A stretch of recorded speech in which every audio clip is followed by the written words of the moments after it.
So మీరు చెప్పాలి ఓ భామ అయ్యో రామ స్టోరీ అసలు ఎలా ఉండబోతుంది, కంప్లీట్లీ ఒక కొత్త ధనం ఎక్స్పెక్ట్ చేయొచ్చా మీ నుండి? మంచి రామ్ కామ్ అండి.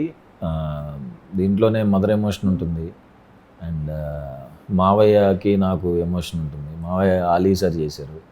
సో మా ఇద్దరి మధ్యలో కూడా బాండింగ్ బాగుంటుంది. సో ఎంటర్టైన్మెంట్, ఎమోషన్ అన్నీ ఉంటాయి. Love story. అంటే ప్రీవియస్గా మీరు చేసిన వాటిలో ఇది మోస్ట్ సాటిస్ఫైయింగ్ అని చెప్పొచ్చా? నేను అన్నీ నా 100% ఇచ్చే చేస్తానండి ప్రతి సినిమా. సో అన్ని సినిమాలు ఒకటేలా కష్టపడి చేస్తాను.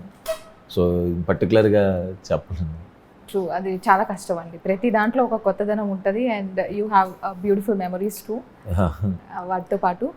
సో ఇదైతే మాకు ట్రైలర్ వైజ్ చూసాక, టీజర్ ఇవి చూసిన తర్వాత వి ఫెల్ట్ లైక్ ఎంటర్టైనింగ్ వే బాగుంది and me performance obviously highlight.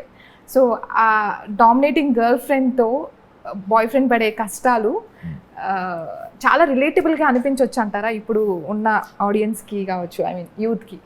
And ఇప్పుడు ఆ యూత్ స్టేజ్ దాటి చాలా సంవత్సరాలు అయిపోతుంది కాబట్టి వాళ్ళు కనెక్ట్ అయితే బాగుంది. ఇప్పుడు లవ్ స్టోరీస్ ఎట్లా ఉందో తెలీదు, బట్ వాళ్ళు కనెక్ట్ అవుతారు అనుకుంటున్నాను. లవ్ స్టోరీస్ అనే కాదు, even after marriage also the same thing కొంచెం ఫేస్ అవుతూ ఉంటారు రిలేటబుల్గా. సో అలాంటి రిలేటబిలిటీ వీ కెన్ ఎక్స్పెక్ట్?